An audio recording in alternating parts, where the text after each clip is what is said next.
já começa. Beleza. Tem gente já. Bom, Marcelo, primeiro, obrigado. Obrigado a você. Por participar aqui com a gente. No bate-papo, eu falei, a audiência pode até não ser a audiência do ao vivo agora, mas vai ter uma audiência depois, provavelmente, também.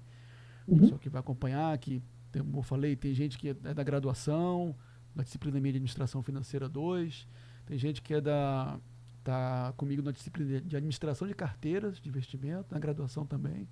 E lá eu obrigo eles a mexerem com Python. Tem o pessoal de mestrado, doutorado que entra, também tem profissionais de mercado, gente de assessoria, às vezes participa também gente de asset, também participa. E aí manda pergunta aí ou vai assistir depois. O interesse principal, Marcelo, é esse, assim, das pessoas têm mais curiosidade mesmo em saber como é que, qual o caminho que a pessoa trilhou até chegar numa posição em que tenha tratamento quantitativo direto no mercado. Então, tem várias áreas para você trabalhar, né? Então, você pode ser um vendedor dentro do mercado de capitais, e alguns vão trabalhar na área quantitativa, com análise, com gestão, no back-office. E aí, como eu estava falando antes aqui no aquecimento, né? As pessoas têm caminhos diferentes, e eu acho que não tem uma rota certa. Eu nunca vi dois iguais, pelo menos até hoje. Então, tem sempre caminhos diferentes, e acho que isso anima para cada um construir seu caminho também. Acho que é interessante ter essa experiência aí, aproveitar a experiência aí no seu caso. O Marcelo é um cara muito qualificado, com a base quantitativa bastante forte. Isso que está atrás dele aí na imagem não é gracinha, é ele estudando e trabalhando. Algumas são gracinhas, mas na maioria das vezes não. Tem um monte de coisa que eu vou estudando e vou botando no quadro também. Mas... Então, realmente trabalho, não é cenário, é trabalho. E aí o Marcelo, tive a sorte de conhecer o Marcelo, e é um cara bacana, com uma história bacana, e tanto em termos de inspiração como de tirar dúvida também. Acho que vai ser bacana esse bate-papo. Eu fico de olho aqui no chat. Se alguém tiver alguma pergunta, eu vou repassando aqui para o Marcelo. Se alguém tiver alguma pergunta, é só colocar aí. Na realidade, eu vivo sem script, como eu estava falando com o Vinícius, então eu fiz um scriptzinho pequeno sobre as coisas que eu acho que valem a pena. É óbvio que eu não devo seguir bem o script. Eu também tenho a tendência de fazer scripts que eu não sigo. Então, acho que o script fica aqui só como uma ajuda para mim, né? Vou falar um pouco sobre trajetória, que eu acho que é interessante. Eu tive uma trajetória bem não linear dentro do mercado. Talvez isso seja interessante mencionar, porque eu larguei, né? Eu comecei lá atrás, eu fiz graduação em matemática aplicada na UFRJ. Eu fui da primeira turma da matemática aplicada. A gente iniciou em 2003. O curso hoje está muito famoso, né? Tanto que tem até uns spin-offs do curso, né, para engenharia matemática. A coisa funcionou de uma forma legal. O curso hoje, se eu não me engano, é financiado pelo Itaú também. Mas na época a gente estava começando, a gente era a primeira turma, e aí eu lembro que eu estava com muita dúvida do que fazer, e eu decidi fazer finanças, porque já gostava e também queria ganhar bem, e acho que era uma área que parecia promissora, e aí eu segui nesse caminho. Assim, depois que eu comecei a estudar na UFRJ, eu tive a oportunidade de fazer estágio em alguns lugares. O meu primeiro estágio foi na Petrobras. Depois eu fiz um estágio no Banco BBM, né, na falecida entre muitas aspas, que acho que está ativa até agora. Foi comprado pela Accenture, que é a Risk Control, que era a área de risco dos bancos, né? Os bancos têm muitas peculiaridades nas suas áreas de risco, então, geralmente, o que acontecia? Você tinha umas políticas específicas lá, e rolou um desenvolvimento de software específico para aquela área, com aquelas demandas específicas para o banco. Então, você tem uma área só que trabalha com isso, com desenvolvimento de software para fazer as métricas deles, e acaba que no final eles geram um software que eles acabam vendendo para mercado, né? Eles disponibilizam para vender no mercado.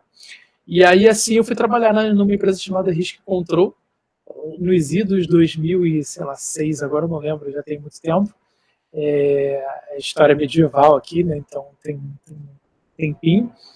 E depois de um tempo trabalhando na Risk Control, teve aquela crise dos subprimes, que todo mundo foi mandado embora, inclusive eu na leva, e em seguida eu fui trabalhar num hedge fund no Rio de Janeiro, que eu tive a honra de participar durante 4 meses, porque eu não gostei muito do trabalho, achei muito ruim, mas foi uma experiência ruim na época, né? Eu fiquei um pouco traumatizado, e eu larguei, voltei para a academia, fiquei durante muito tempo dando aula e me dedicando, e acho que depois de 10 anos eu voltei ao mercado de trabalho novamente.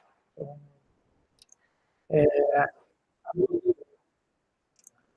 cara, eu sempre fui muito ousado, então assim, eu tipo assim, eu nunca tive, eu vim de uma família muito simples, a gente não tinha muitos contatos, mas eu sempre fui uma pessoa que sempre gostou de estudar. Então, acaba que eu sempre corri muito atrás das coisas que eu queria. Então, eu mesmo ia lá, cadastrava currículo, ficava desesperadamente procurando coisas para fazer e mandava currículo para os lugares. No geral, eu era chamado para as entrevistas, e eu sempre fui muito bom de falar sobre tanto coisas teóricas quanto sobre mim mesmo, sobre meus interesses, e no geral passava nas entrevistas com alguma facilidade, assim. Eu lembro que, por exemplo, quando eu trabalhei quando eu trabalhei na Petrobras, eu enviei meu currículo, simplesmente assim, eu acho que eu cadastrei em algum lugar, e dentre, sei lá, 1000 e porrada de currículo, o meu foi um dos 3 selecionados. E quando eu fui na entrevista, eu lembro que meu chefe, meu futuro chefe, né, me mostrou uma série de coisas que ele estava fazendo, né, que ele queria fazer na empresa. Não é bem que ele mostrou, acho que eu vi no slide lá, porque estava num slide ligado. Aí eu falei, cara, você está fazendo isso assim, assim, assado? Né? Eu reconheci rapidamente o que ele estava querendo fazer. Aí ele, tô trabalhando com isso aqui. E eu já tinha estudado isso, assim, sozinho, e acabou que a nossa entrevista, cara, não lembro. Não. Tem muitos anos. Isso, eu tinha 20 anos, eu era muito pequeno. Muito pequeno. Eu era muito novo, eu tinha 19 anos. Aí eu olhei e falei, cara, eu já. Era alguma coisa de. Não lembro, cara. Não vou chutar, não, porque posso falar um. Mas eu lembro que eu vi o tópico, eu reconheci e falei, cara, eu tô estudando isso aí. E aí eu sei que eu falei pra caramba. A nossa reunião, tipo, a nossa entrevista não virou mais uma entrevista, virou uma discussão sobre os modelos que a gente estava fazendo lá.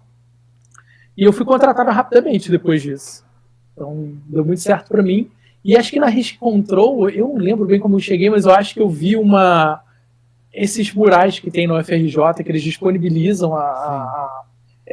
vagas de estágio. Uhum. Eu era um rato disso, porque eu não tinha tanta internet assim, pra gente ficar olhando, né? Não era igual como hoje, que a gente pode olhar pelo celular, tem LinkedIn, não tinha muitas ferramentas. Então, assim, eu procurava os espaços onde tinha vagas. E eu simplesmente enviava o meu currículo e eu deixava lá. E eu enviei para muitos lugares. Eu lembro que me chamaram para uma entrevista. Ainda, né? Estava na graduação. Aí lá você fazia o que lá na Risk Control? Na Risk Control eu lidava com suporte para clientes. Então, assim, a gente tinha um software e basicamente o cliente ligava, perguntava alguma coisa e eu tinha que resolver as questões que o cliente levantava. Então, tem um preço errado aqui nessa série de preços, tal. Então eu tinha que olhar o que estava acontecendo, o que rolava de errado no processo. Mas o que era produto deles, assim, o que era... Então, eles tinham basicamente um software para fazer a mensuração de risco. Então, a gente calculava, bom, pelo menos na minha área, não era só isso, acho que tinha uma parte de contabilidade também, mas na área que eu lidava, eu trabalhava com métricas como value at risk, como volatilidade, exposição, né? Porque às vezes o cliente tem um portfólio específico lá, ele queria saber quanto que ele estava exposto em determinado fator de risco. Então, tinha uma série eu não vou lembrar dos desenhos agora, né? Porque senão vou gastar muito tempo lembrando. Mas era basicamente isso, era baseado em fatores de risco e a gente... eu era responsável por explicar para o cliente o que acontecia, como a gente fazia aqueles cálculos daquelas métricas, às vezes ter que dialogar com os clientes sobre eles não concordarem tanto com a nossa métrica e talvez adaptar um pouco, passar esse problema para os programadores. É mais ou menos isso que eu fazia na época. Me lembrando assim por alto, era isso. Aí de lá você foi para Aí de lá eu fui para um hedge fund, foi uma experiência muito boa e traumática ao mesmo tempo, porque o hedge fund ele tinha muito pouca gente. É uma característica até dos hedge funds. Eu acho que nós éramos 4 funcionários na empresa. Isso no Rio Então, por também. exemplo, no Rio de Janeiro.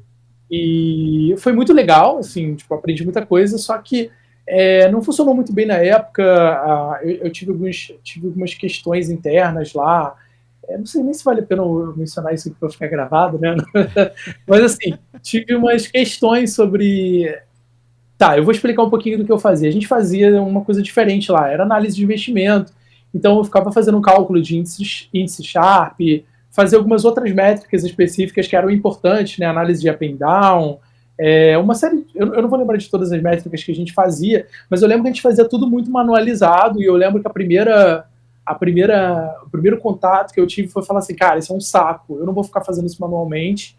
E aí eu automatizei muita coisa que tinha. Inclusive, eu automatizei os e-mails que a gente mandava, porque tinha os e-mails default que a gente tinha que mandar para os fundos para poder obter os resultados mais recentes de cotas, que a gente precisava para fazer cálculo, né? E isso não era, na época, né? A gente tinha que mandar e-mail pedindo, você pode, por favor, mandar o fact sheet do seu fundo para a gente poder incluir no nosso banco de dados, blá, blá, blá. E eu lembro que eu, inclusive, automatizei esse processo de enviar os e-mails para os caras, né? Eu fazia uma query no banco de dados para saber o que faltava, e dentro do que faltava eu listava todos os e-mails que eu precisava mandar para todo mundo e enviava automaticamente, ou seja, a gente não precisar ir um por um, né? Então isso foi uma das coisas que eu fiz, além das análises que a gente fazia lá, de lançar reports também. E aí a coisa ficou meio chata porque o contador saiu e me botaram numa área de contabilidade, aí não foi mais legal, assim. Tá. Foi por isso que nesse momento desandou um pouquinho, né? E aí você ficou um pouco desgostoso e foi pra academia. Eu não gostei muito como o processo rolou, e aí eu não tinha gostado. Eu acho que eu era também muito imaturo na época. Eu poderia ter conversado com a pessoa do fundo e falado, explicado algumas coisas, mas não foi assim que eu agi na época. Eu simplesmente falei, cara, não tô gostando disso, não tá legal. Eu já tinha tido alguma experiência traumática com a crise dos subprimes. Eu falei, vou investir em outra coisa, vou dar aula, que é uma coisa que eu gosto de fazer, e acho que vai dar certo para mim. E foi o que eu fiz. Durante muito tempo eu fiquei dando aula. Aonde? Aí eu fui dar aula em colégio, aí depois que eu fiz o mestrado, eu consegui dar aula em algumas universidades também, mas eu não sei se você sabe, mas tem contratos... assim, é difícil conseguir uma vaga na universidade e é fácil conseguir uma vaga de substituto, entre muitas aspas, mas uma vez que você consegue, quando o seu contrato acaba, é um pouco mais difícil de você conseguir outra vaga de substituto. E as vagas efetivas não abrem tanto. É alguma coisa difícil, não é tão simples, eu achei que fosse mais fácil. E as universidades particulares estavam pagando muito mal, e acho que você tinha me perguntado como eu tinha ido ou como eu tinha... Você colocou no parênteses, já um parênteses aí, você fez um mestrado. Você fez um mestrado Sim. Em quê? Aonde? Eu fiz um mestrado na FRJ. Eu fiz um mestrado em ensino e história da matemática. Por incrível que pareça, foi uma área bem diferente. Porque eu queria lecionar, queria dar aula na universidade e tal. Então eu investi por um tempo nisso. Achei que as coisas melhorariam pós-mestrado, aí eu não senti que melhorou tanto, porque a minha renda, basicamente, né, a renda... né, quando não tinha um monte de bolsa, né, que a gente acaba tendo bolsas e trabalhos e tal, acabou que depois que as minhas bolsas caíram todas, né, que o tempo acabou e tal, eu consegui mais ou menos lidar com a minha vida lecionando em aula, dando aula particular praticamente. Foi até nesse pulo aí que eu voltei para dar aula... para o mercado de trabalho novamente. Porque eu dava aula de finanças para um cara do mercado financeiro. Uhum. Aí acabou que ele fazia a preparação para o CQF, que é um certificado bastante conhecido. Eu nem conhecia na época, assim que ele me procurou para ajudar ele. E aí eu comecei a dar aula de probabilidade, cálculo, né, para ele. E eu lembro que eu estava até nesse final de terminar mestrado e o que aconteceria depois.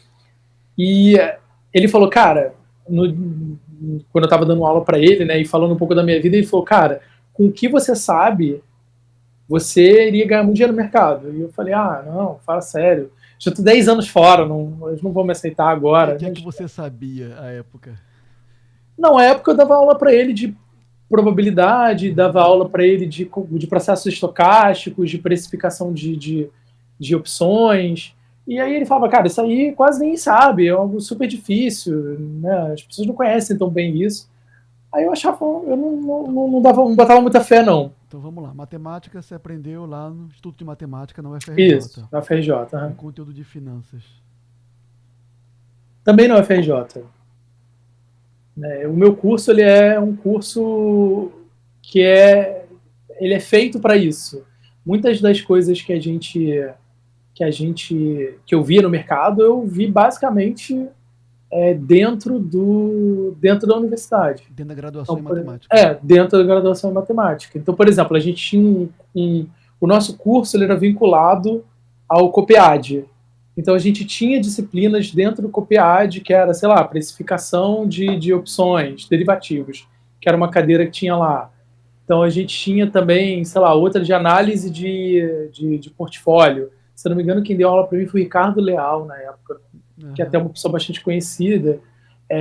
A gente tinha aula de contabilidade. Então, a gente tinha aula de contabilidade de custos. Então veja que bacana, né? Para quem não conhece, né? Então, você está lá fazendo graduação em matemática, no IEM da UFRJ, e você tem a chance de assistir a aula na área de finanças, como aluno de graduação. Sim. Você tem chance de assistir a aula de finanças no COPEAD, que é uma escola de mestrado e doutorado em administração, que tem uma das áreas lá fortes, a área de finanças. Veja que é uma oportunidade que é para poucos mesmo, assim, né? É uma baita de um privilégio, né? Você ter o design pessoal, né? O design do curso era um pouco esse. A gente tinha profissionais muito gabaritados dando aula para a graduação. Então, se eu não me engano, essa era um pouco a ideia do curso, né? Que o que acontece é você faz o que acontecia antes, né? Você fazia uma graduação em matemática e depois você buscava um mestrado em matemática aplicada.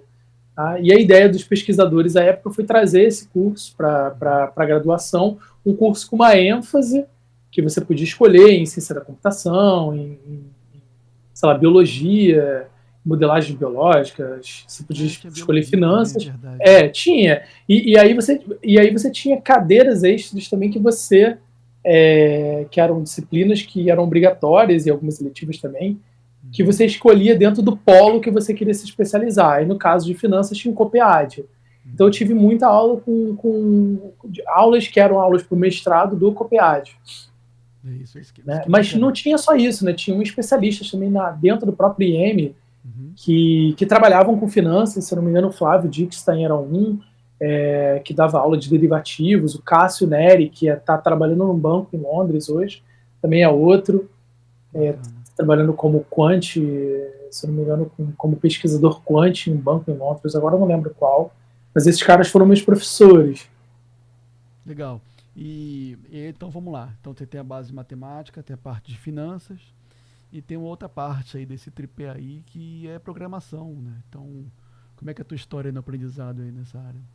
Sim, na programação foi um pouco depois dessa trajetória que eu estava falando de dar aula para esse aluno do mercado financeiro. Ele falou para mim, cara, com o que você sabe, tenho certeza que você arrumaria um emprego rápido. E realmente, ele, de uma certa forma, ele me dá o teu currículo. Ele falou, rapidamente eu fui contratado, assim, eu fiz um currículo, escrevi as coisas que eu sabia e fui contratado, sei lá, em 2 meses. E aí eu comecei a trabalhar numa corretora na área de tecnologia para desenvolvimento de software na área de risco da corretora. E aí lá foi não o meu primeiro contato com programação, porque como eu te falei, o meu curso o curso da matemática aplicada do UFRJ é um curso muito bom e muito amplo, né? Então a gente tem umas cadeiras obrigatórias com matemática bastante pesada até, e a gente também tem cadeiras de programação. Então, eu não aprendi a programar no mercado financeiro, eu aprendi a programar na universidade. Lembra com Digamos que assim, começou na universidade? eu sou cria total da UFRJ, não tem nada Tudo, né? que eu tenha aprendido lá. Sério, eu devo muito a minha trajetória e meu conhecimento à universidade. Assim. Legal. Tem uma Lembra dívida que impagável. começou, que programava em quê na graduação? Então, na graduação, a gente começa a trabalhar com linguagens tipo Pascal, né? Que geralmente esse é o caminho, né? Aí depois do Pascal a gente vai para o C, aí do C a gente vai para o C++ e muitas vezes Java. Foi mais ou menos esse o meu caminho. Eu não segui Java, mas eu fiz um bom curso de C e C++. Foi dado pelos professores do Instituto de Matemática e também da COP, se eu não me engano. Se eu salvo engano aqui. Ou seja, você ainda tinha aula com o pessoal da COP, Sim. só COPEAD. Essa integração é muito bacana na UFRJ mesmo, de permitir...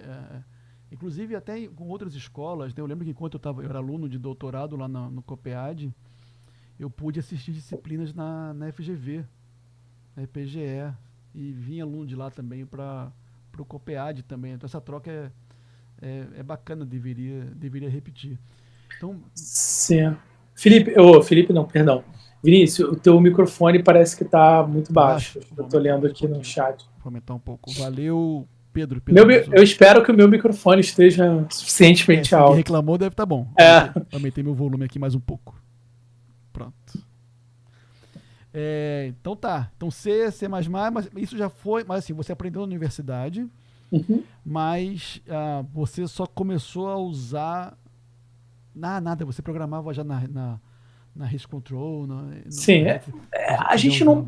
mais ou menos, eu não programava diretamente, mas programava porque fazia parte de algumas atividades. Programação sempre é muito útil. Então, assim, eventualmente tinha sempre uma coisa que você precisa automatizar, que você precisa deixar mais rápido. Então, programar é sempre um ativo importante, diria eu, assim. Sim. Aí... Eu não escrevi os códigos, né, especificamente a gente tinha um time de programadores que fazia parte do desenvolvimento dos devs, né, que desenvolviam um produto, mas é óbvio que era importante eu conhecer toda a lógica, eu entender como funcionava, para às vezes até sugerir códigos melhores. Então essa interação acho que é bacana ver, e é algo que eu converso com meus alunos também, porque eu vejo assim, um aluno que ele tá vindo de finanças, ele precisa de um conhecimento em finanças. Você descreveu muito bem de onde veio o seu, da base, né? Você precisa saber fazer conta, e aí não tem muito para onde correr, é educação formal mesmo que vai te dar isso. E você precisa de algum nível de programação. E assim, eu ainda vejo muita dúvida de eu preciso ser um cara de TI com a pessoa que teve educação formal lá em TI para poder entrar nessa carreira de analista quantitativo ou gestor quantitativo, ou fazer um trabalho de back-office, ou analista de risco. Mas esse tem um ponto que é interessante, que você, o nível que você tem em programação é o nível que te permite conversar com alguém que vai realmente... Descreve para a gente como é que é esse trabalho. Definitivamente, assim, é óbvio que tem níveis nisso, né? É claro que se você quiser ser um desenvolvedor, é importante que você tenha um jargão, que você tenha um conhecimento muito amplo, né, sobre coisas de ciência da computação que realmente não tem num curso de matemática, se você for ver. Né? No curso de matemática, no caso da matemática, eu não sei como é que é agora, se eles fizeram alguma reforma no currículo, mas você não tem exatamente, obrigatoriamente, um curso de estrutura de dados, você não tem um curso de saber como funciona um compilador, esse tipo de coisa, você realmente não tem tanto acesso. Né? Até mesmo nos meus cursos de C e C++, a gente não entra nesse espaço, a gente vai lá e programa, a gente aprende a compilar, a gente aprende como usar uma linha de comando direitinho, mas você não entra em tantos detalhes sobre como se armazena um float, como é que seu computador usa a memória para armazenar um ponto flutuante. Você não vai ver esse tipo de detalhe. E, em tese, você não precisa saber, ainda mais agora com linguagens como Python, talvez num passado um pouco mais remoto, né, fosse mais importante você entender com muitos detalhes, né. Agora, por exemplo, para o meu trabalho do dia a dia, eu não tenho necessidade de saber em tantos detalhes como funciona essa parte mais abstrata. Tá? É claro que eu particularmente tenho interesse, então eu vou atrás, procuro saber, né? Agora, para essa área, é claro, se você quiser ser um desenvolvedor, trabalhar como desenvolvedor, você vai ter que estudar muito mais isso do que uma pessoa que só está implementando ali, usando Python minimamente para ficar fazendo um cálculo de uma matriz, sei lá, específica que você precisa para colocar, para imputar no seu modelo. Uhum. Tá? Então, acho que tem níveis aí. Você não precisa saber tanta coisa assim, mas você precisa ser bom em implementar. Sim, você tem que. Eu penso assim, você tem que saber conectar a conta que você sabe fazer com a técnica financeira, seja lá qual for o modelo, e conectar isso dentro do seu ambiente de programação, seja lá qual for a Sim, linguagem especialmente que você vai precisar vender o seu peixe, né? Se você tem um modelo que você quer implementar, você precisa explicar para alguém. Você precisa ter, sei lá, conteúdo verbal para chegar e explicar o que você está fazendo. Né? Então, minimamente você tem que saber falar e saber implementar um plus muito bom também. E você pode fazer um meio de campo muito... Eu trabalhei hoje numa área de implementação. Então, assim, saber programação não é essencial. Tem muitos colegas de trabalho que não são tão bons programando, mas minimamente eles precisam disso até para poder conversar com o desenvolvedor, conversar com o cliente, né, e dizer dizer o que ele precisa ter, o que o cliente quer. Então é algo que vale a pena investir, mas não é uma condição sine qua non. Você consegue trabalhar. Então vamos lá, que a gente vai reconectar com esse ponto que a gente está agora dando uns passos para trás. Você estava dando aula de matemática, especificamente para alguém que no mercado financeiro, e falou, bom, vou voltar no mercado financeiro. Como é que foi esse passo aí?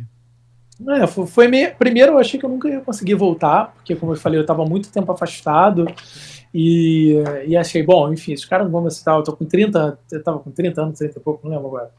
Eu nunca vou conseguir voltar mais, agora chega, agora a ideia é outro lugar. Mas não, foi assim, eu tive uma aceitação. Não sei se eu também acabei caindo na mão da pessoa certa, porque era uma pessoa com muitos contatos. Sim. Então, para uma pessoa que realmente está muito tempo fora, é muito difícil vender o seu peixe sem ter alguém que já tenha conhecido você. Então, de uma certa forma, eu tive alguma sorte.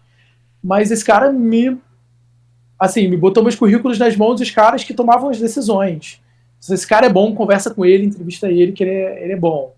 E acabou que deu certo, né? Eu acho que eu sou bom, assim, o suficiente para chegar, e acabei voltando para o mercado financeiro. Foi um pouco assustador, mas eu acho que foi ótimo. Assim, acho que a primeira experiência dessa... Eu trabalhei numa corretora, na área de tecnologia, eu tive mentores muito bons para mim. Na realidade, na época, eu tive que desenvolver um software numa linguagem que eu não conhecia. Qual era? Era Elixir, e depois a gente migrou tudo para Python, mas no início era uma linguagem chamada Elixir. A gente tinha 2 caras muito bons lá dentro, que esses caras me ajudaram muito, então eu cresci muito. Por que essa escolha, Elixir?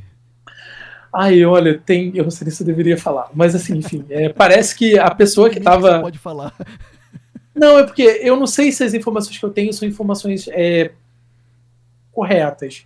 Então vou pedir 1000 perdões se não forem, mas pelo que eu entendi, parece que uma das pessoas que era sócio da corretora, ele era um dos financiadores dessa linguagem. Essa era uma linguagem que estava sendo usada com muita frequência, porque ela, pelo menos em alguma das fintechs grandes aí, porque era uma linguagem que trabalhava muito bem com múltiplas, com concorrência, né? Você podia rodar várias aplicações ao mesmo tempo, e parece que ele queria que a linguagem fosse em Elixir, então basicamente o projeto teve que ser assim.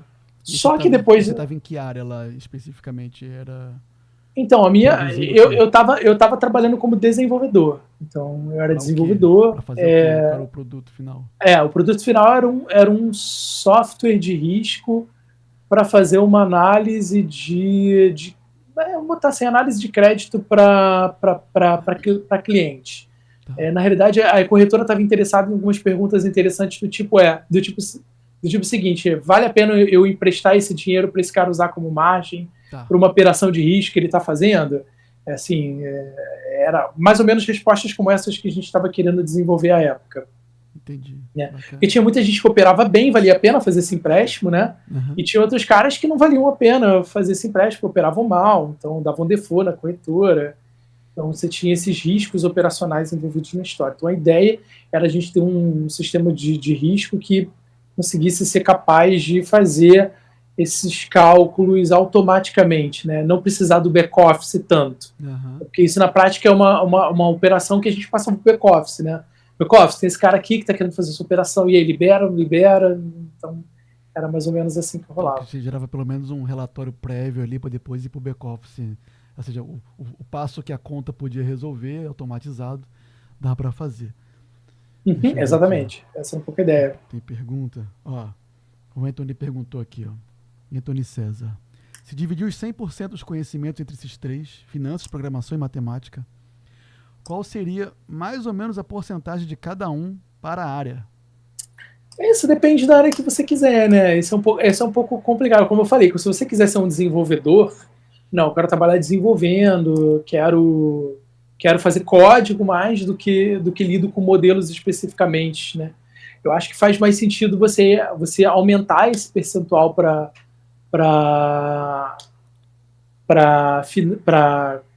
programação, mas é muito complicado, porque assim, também é muito importante você saber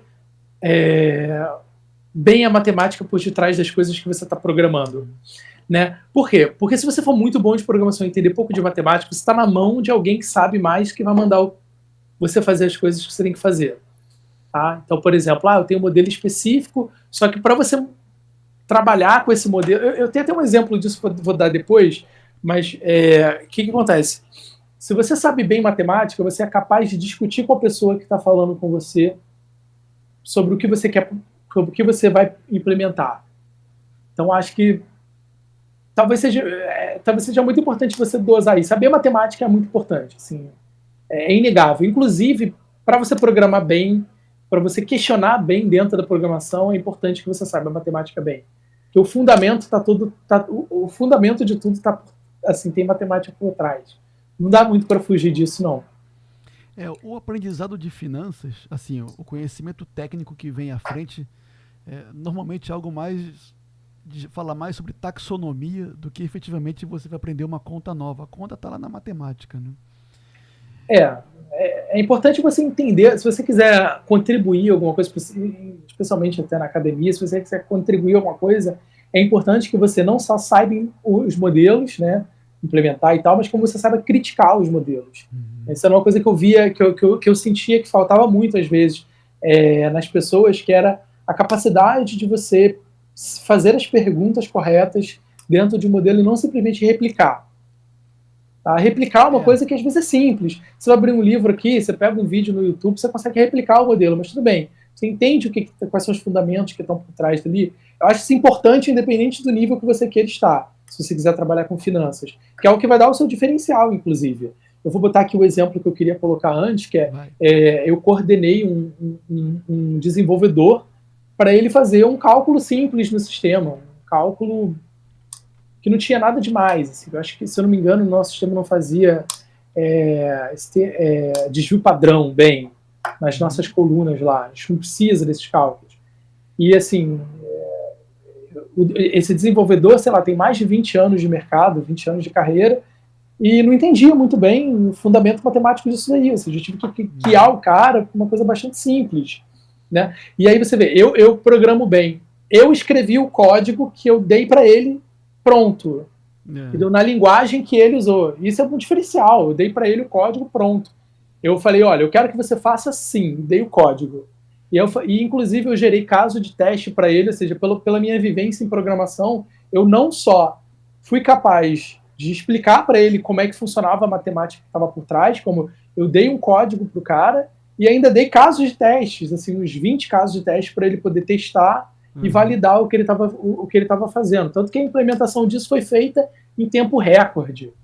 Para minha empresa, que geralmente as coisas demoram um pouco mais, eu acho que eu implementei isso com ele, sei lá, em 2 horas. Sim. Ou menos de 2 horas de trabalho, assim, todos os testes feitos, tudo redondinho. Então, assim, você saber matemática, saber programar, juntar isso tudo é uma coisa muito boa, especialmente a fundamentação. sempre busca os fundamentos. Não fica só repetindo códigos prontos, que eu acho que não é bem por aí. Eu tenho uma história, ao que eu passei, eu devo ter contado já outras vezes, que quando eu estava na Asset que eu trabalhei, tinha uns planilhões lá que usavam os betas, e o beta, eu lembro muito bem, que utilizavam nos planilhões, eram buscados direto lá da Bloomberg, e usavam beta ajustado. Assim, tinha o raw beta e tinha o adjusted beta. E era o beta ajustado. Na época eu estava no doutorado, né? Então eu tava bem amarradão no conteúdo. E aí eu falei assim, por que uso o beta ajustado nessa planilha? Olha, porque ajustado tem que ser melhor do que o cru. É ajustado. Essas respostas, eu vou contar uma também. Tá, mas é ajustado ao quê? Ajustado, beleza. Pelo quê? E aí ninguém sabia. O que eu fiz? Eu abri o chatzinho lá da Bloomberg, né? Vem cá, esse beta ajustado aí é do quê? Em português, quem estava pelo menos no suporte lá em português também não sabia.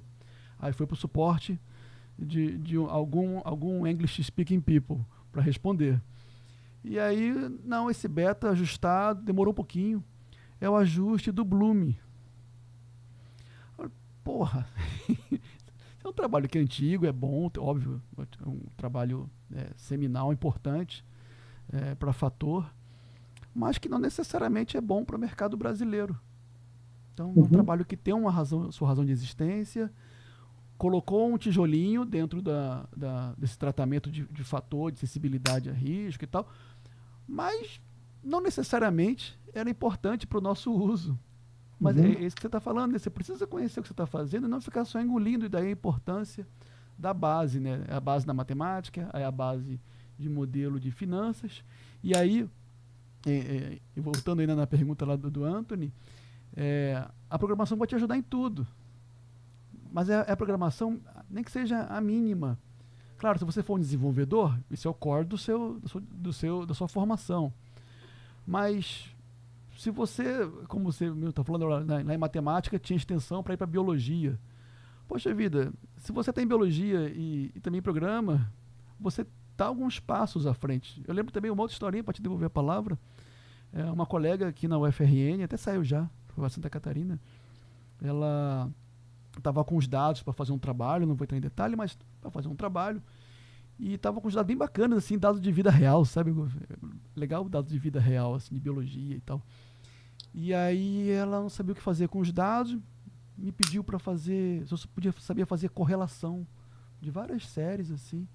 Aí eu devolvi para ela uma matriz de correlação.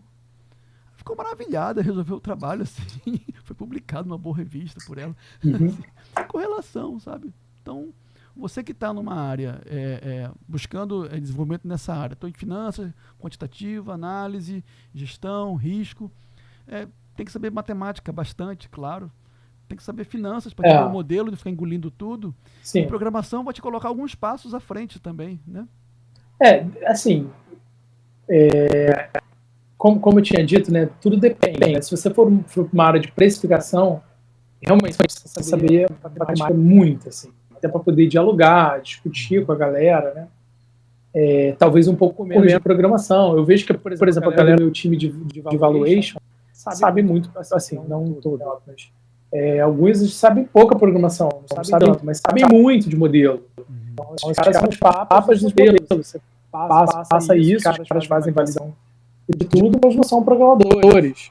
Né? Aí cabe a você um pouco decidir como fica a sua trajetória profissional. Não, eu quero ser um bom programador também. Não quero ser só capaz de poder entender um bom modelo, mas eu também quero saber criticar o modelo, quero saber implementar isso para poder ter resultados. Eu acho que isso é o mundo ideal. Você ser um cara eficiente na hora de você pegar um paper, ler, entender o que está sendo colocado ali, saber implementar o que você está falando e ainda, além de tudo, criticar. Né, que eu acho que é um ponto além da maturidade. Você saber criticar os modelos que você está analisando. Não simplesmente pegar e vou fazer um paper aqui que eu vou simplesmente rodar esse modelo com alguns dados aqui e publicar um resultado para ver se funciona.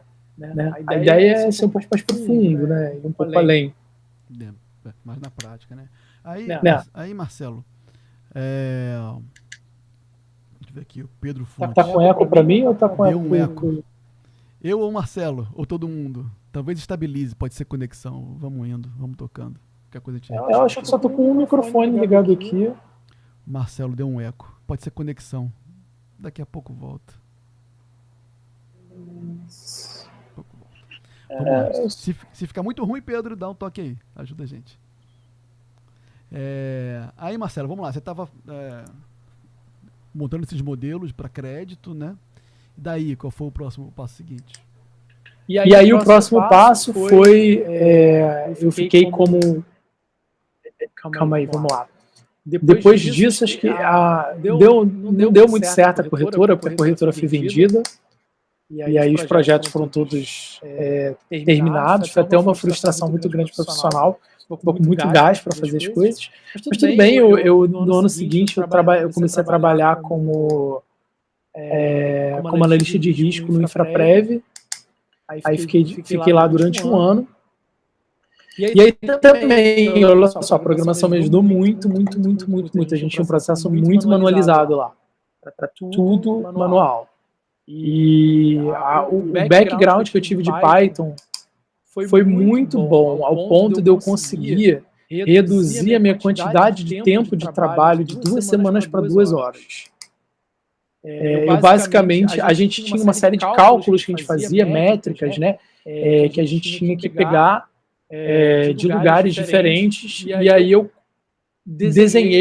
fiz um design de programa que precisava de um único input, que era o XML Embed, que eu não sei se vocês conhecem, mas XML Embed é um formato que os fundos têm de armazenar as informações do seu portfólio. Ele tem um padrão, e baseado nesse input eu conseguia gerar todas as métricas que a gente precisava fazer para apresentar no nosso report mensal. E acho que eu precisava de pouca coisa, acho que só os testes mais complexos que eu não era capaz de fazer, tipo stress testing. E se eu não me engano, eu acho que era stress test e tinha uma outra métrica também, que agora acho que era o Value Risk, que eu não conseguia fazer. A gente precisava de uma consultoria, mas eu queria também fazer essa parte. Eu achava que eu seria capaz. Inclusive, eu cheguei a conversar com o nosso fornecedor para ver se ele dava uma API para a gente poder integrar isso tudo e botar um relatório automático, não precisava fazer nada, só dar Enter. E foi bastante legal, assim. Foi onde que eu fiquei mais feliz de reduzir a quantidade imensa de coisas, porque a gente fazia tudo via planilha, e com a integração que eu fiz em Python, até as planilhas eu botei o Python para fazer. Porque tem uma lib em Python que você faz planilhas e estrutura tudo dentro, né, monta gráficos automáticos com os valores que você tem. Então, para mim, foi maravilhoso. Bacana. Aí você mergulhou no Python nessa época, então?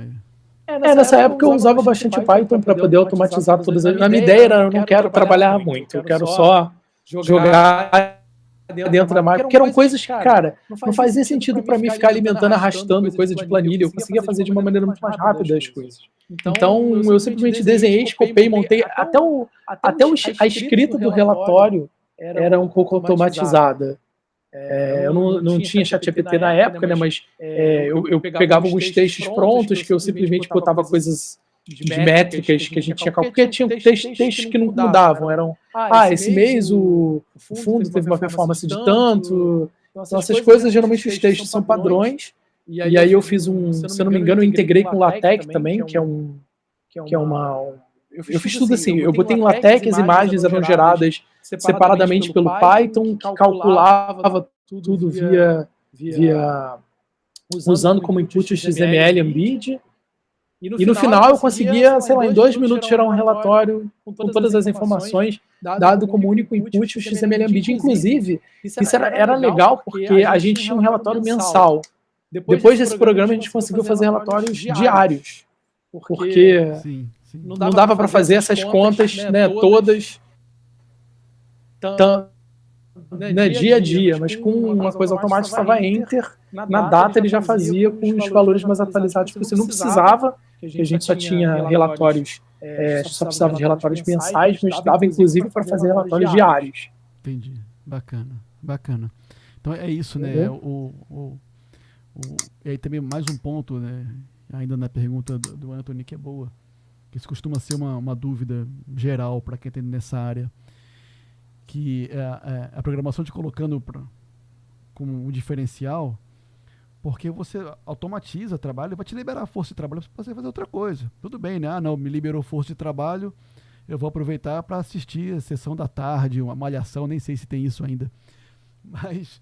Cara, era esse o meu objetivo. Né? Alguém tá falando do eco? Ainda tá com eco? Eu tô mexendo. Eu vi o Pedro falou aqui em eco, eu dei uma mexida aqui. Cara, eu realmente não sei, porque a saída parece estar correta aqui. A saída do meu áudio, pelo menos assim, o microfone parece estar acertado corretamente. O meu aqui também tá. O headset também. Se ficar inaudível, avisa a gente aí. Se estiver muito ruim, avisa. E aí, assim, eu descobri, né, eu tenho descoberto, né, ao longo desse tempo, especialmente depois do InfraPrev, eu sou muito bom de automatizar tarefa. Eita, ela tá com eco. Não sei o que fazer para resolver esse problema. Mas tá muito ruim de ouvir, gente. Eu tô tentando pensar por que tá com eco. Geralmente fica com eco quando você tá com duas saídas de áudio. Mas só tem uma aqui. Será que sou eu, hein? Deixa eu tirar. Será que eu tiro o headset? É porque geralmente costuma ser assim. Eu tô te escutando bem. Pode ser... O culpado pode ser eu. Peraí. Se você tá com o seu áudio ligado, talvez ele esteja repetindo o meu áudio, entendeu? Existe essa possibilidade. Deixa eu ver. Fala aí, Marcelo, agora. Vamos em frente agora? E aí a galera avisa aí se tiver com eco ainda. Tá, fechado. Então, eu tava dizendo que eu descobri que eu sou um bom automatizador de coisas. Não sei fazer coisas ficarem automáticas. Com facilidade. E melhorou o eco, acho que agora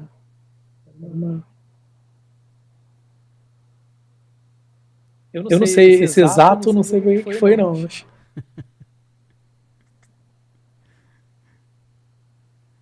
eu voltar aqui. Melhorou, não melhorou? Vai falando aí, Marcelo, vai contando a história. Tá, beleza, fechou. É que eu tô com medo de ficar empurrando, você não... Enfim, vamos lá. Depois de um tempo lá ainda tá com eco. Caraca, que ruim. Eu vou... Não sei o que eu faço. Eu vou tentar tirar o... Então não fui eu não, que eu mexi as coisas. Eu vou tentar tirar o meu microfone e vou ver se eu boto pelo áudio do... Deixa eu ver se eu boto pelo áudio do próprio computador. Uma dúvida, pessoal. Esse eco tá desde o começo? Ou foi agora que ficou ruim?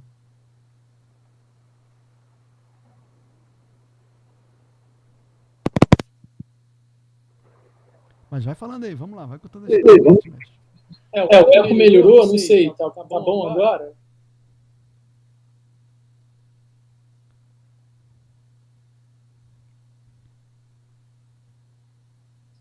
Tá, vou seguir. Tá. Então desde o começo não. A coisa pode ser conexão, na gravação pode resolver. Vamos em frente. Bom, eu não sei se eu boto o headset de novo. Volta o headset. Então vou botar o headset. Alguma coisa de conexão, da transmissão, então, porque eu não mexi em configuração para dar isso, entendeu? Então, vamos em frente, qualquer coisa tem um gravado ainda. Não, beleza. E aí depois desse tempo lá no InfraPrev, eu, por incrível que pareça, melhor com headset. Show, valeu, Anthony. Então, depois que eu saí do InfraPrev, que foi em 2021, e realmente minha vida mudou bastante. E aí valeu a pena muita coisa, assim, porque eu trabalhei, a vida é uma parada estranha, né? Assim, tem idas e vindas. Eu trabalhei na Risk Control com um chefe que eu gostava muito, né? E eu não sei porque eu encontrei com ele de novo no LinkedIn, não sei se eu procurei ele, porque eu lembrei dele em algum momento, falei, cara, vou saber como é que ele tá. Aí falei com ele, descobri que ele estava super bem de vida, estava trabalhando numa empresa nos Estados Unidos, e beleza, aí estava mais ou menos com a mesma coisa, desenvolvimento de software voltado para o risco, né? E aí ele falou para mim, deu uma semana, ele falou, Marcelo, acho que era, lá, deve ser fevereiro, não lembro agora do ano. Ele falou, cara, tô com uma vaga aqui que eu acho que é a sua cara. Posso te indicar? Eu falei, pode. Topo. Aí ele é para fazer mais ou menos o que a gente fazia lá atrás, de projetos, né? Implementação de software no cliente, trabalhar com customização de algumas funções de software. Né? Porque às vezes o cliente quer especificar de um jeito diferente, né? Aí eu falei, tá, me indica aí. E aí ele, você só precisa saber falar muito bem inglês, mas eu acho que seu inglês é muito melhor que o meu. Eu falei, tranquilo, beleza, vamos lá. E aí eu fui. De fato, eu fiz 3 entrevistas, passei, e entrei nessa empresa e realmente a minha vida mudou, porque o patamar foi outro. Comecei a trabalhar com uma empresa estrangeira, comecei a ganhar em dólar, então uma coisa assim, deu uma alavancada gigante na minha carreira. E eu tô lá desde então.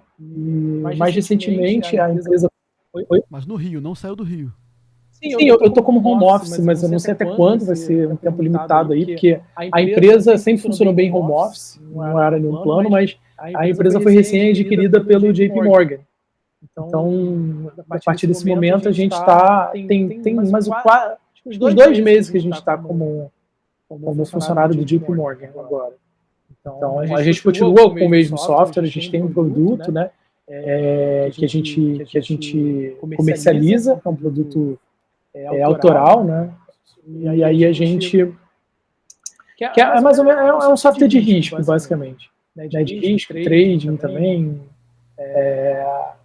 que é muito bom para integrar com o vendor, tipo, às vezes você tem um administrador, às vezes você tem uma corretora e a gente faz uma integração com essa galera toda. Né? E também prover cálculos para fazer relatórios mensais, diários, sei lá, para o cliente. Aqui tem um produto que pega, eu imagino, vamos lá, tanto faz conta para atender requisitos regulatórios, deve ter um bocado de back-office. Isso, exatamente. A gente tem back-office, tem compliance, a gente faz pré-compliance também, para ver se o trade enquadra. Né? A gente tem, é uma ferramenta muito, vamos colocar como uma ferramenta muito versátil. Ela faz muita coisa, tem precificação, tem área de risco também, a gente tem dashboard que você pode acompanhar, que o cara que está no front office pode acompanhar. Entendi, bacana. E aí tá feliz, né? Tô bastante, tô com bastante trabalho, tô feliz. Assim, pelo menos tá sendo bem. Pelo menos a remuneração também é muito boa, então vale a pena. Assim, algo que valeu a pena o investimento. Porque eu saí, quando eu saí de dar aula, assim, eu estava bastante satisfeito, né? Com o ponto de vista salarial, mas foi muito bom ter voltado pro mercado, definitivamente. Assim. Legal, bacana. Deixa eu ver, tem uma pergunta aqui. E tem áreas super legais também, de quantitativas, né? E lidar com clientes também é muito bom. Você vai vendo o que cada asset faz, né? Qual o business de cada. A gente tem clientes muito doidos, assim, com estratégias de mercado muito loucas. Então a gente vai aprendendo também junto com eles, né? Mesmo provendo software, a gente acaba muito aprendendo o que está por detrás de cada business, né? Show, bacana, legal. Ó, Anthony, Marcelo, nessa tua jornada, você precisou de alguma certificação? CPA, CNPI? Então tese eu não peguei certificação nenhuma. Eu sempre consegui fazer tudo sem certificação. Eu não sei se é porque eu falo bem, se eu sou da Nerdolândia, eu não sei explicar. Mas eu acabei fazendo uma certificação recentemente, muito incentivado por um colega meu de trabalho, que até a certificação estava preparando o aluno lá que eu dei aula, para você ver como as coisas voltam. O CQF, eu acabei de ganhar a certificação agora. Eu ganhei ela, acho que foi, estamos em junho, acho que foi em maio, abril que eu tenha ganhado.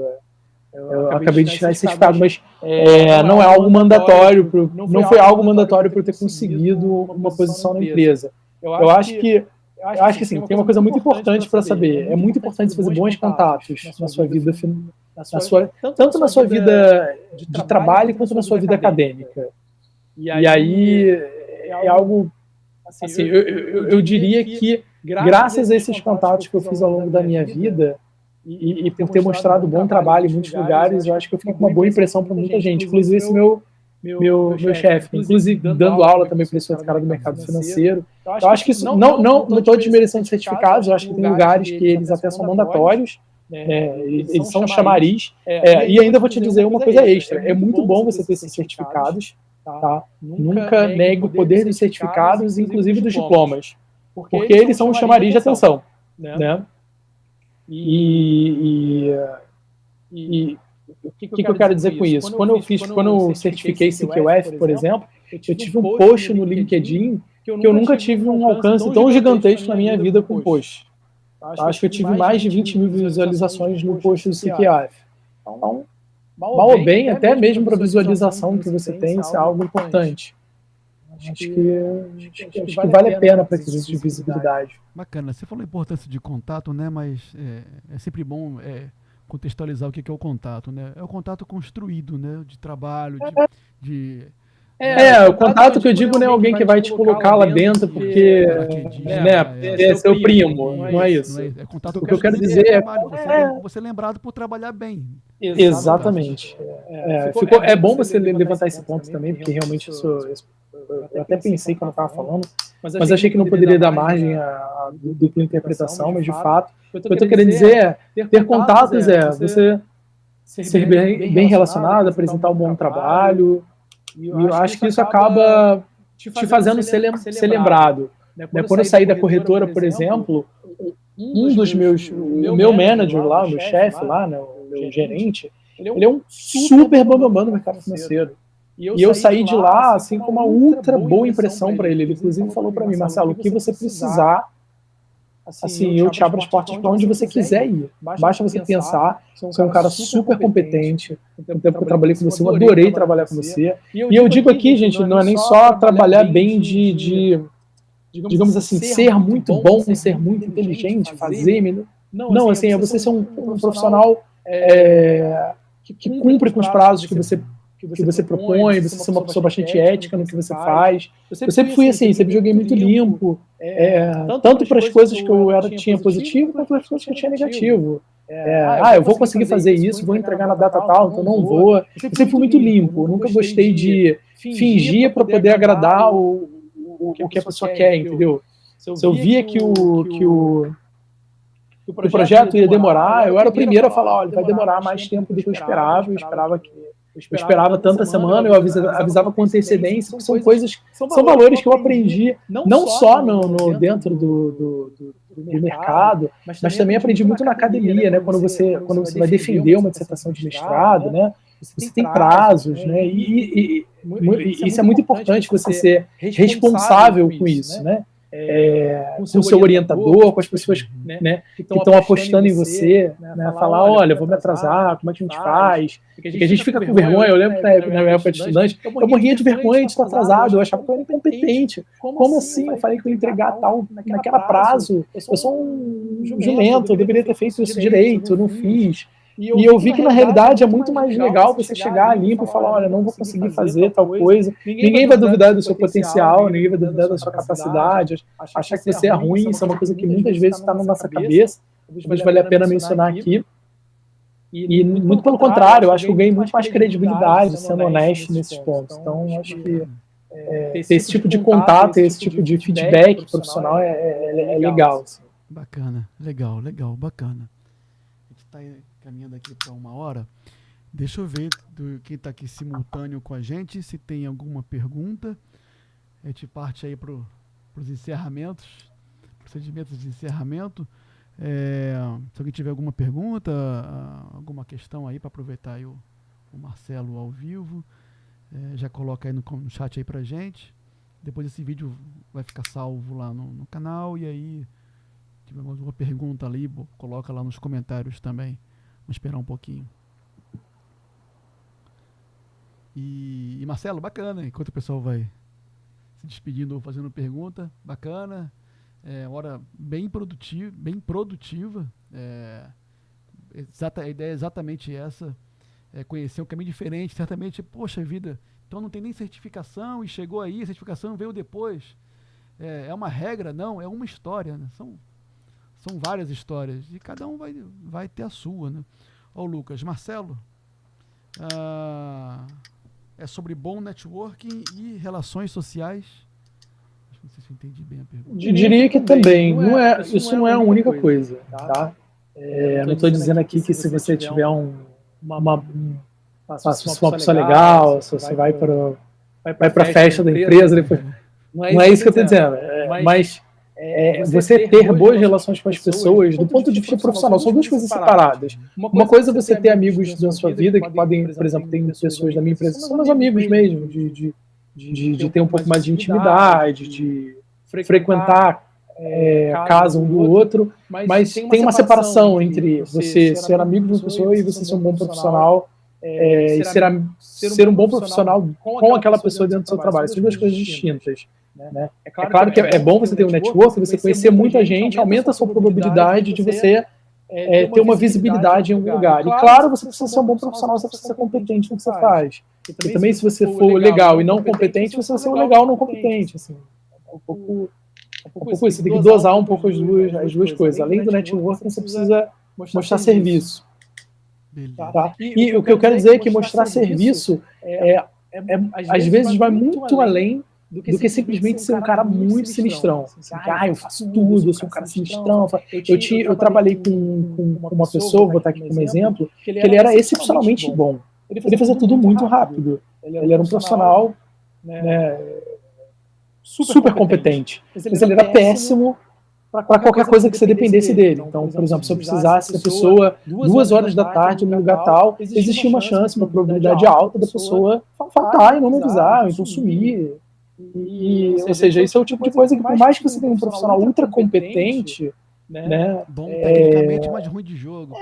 De que adianta você ter um grande gênio sinistrão que não consegue se comunicar, que não consegue passar o que quer, que é uma pessoa com questões, né, que você não pode confiar, que você não tem. Então é um pouco da dosagem das duas coisas. Por isso que eu quero deixar claro que não é só você ser um excelente profissional. Eu sempre achei isso. Eu achei assim, não, se eu fosse sinistrão, se eu souber resolver um monte de diferencial foda, eu vou ser o grande cara, e todo mundo vai me querer, e não é bem assim que funciona, entendeu? É um pouco. Tem outras subjetividades, que é compromisso com o trabalho que você tem, né? Você estar presente nas coisas que às vezes são levadas muito em consideração. Não adianta nada você ser super bom na área técnica e não ser uma pessoa que você pode confiar para um trabalho, às vezes, importantíssimo para fazer. Bacana. Beleza, ótimo. Valeu, Marcelo. Tô vendo aqui, não tem mais pergunta. Te agradecer aí mais uma vez. Foi bacana. Valeu, muito obrigado pela presença. Vinícius, obrigado pelo convite e obrigado pela presença de todo mundo.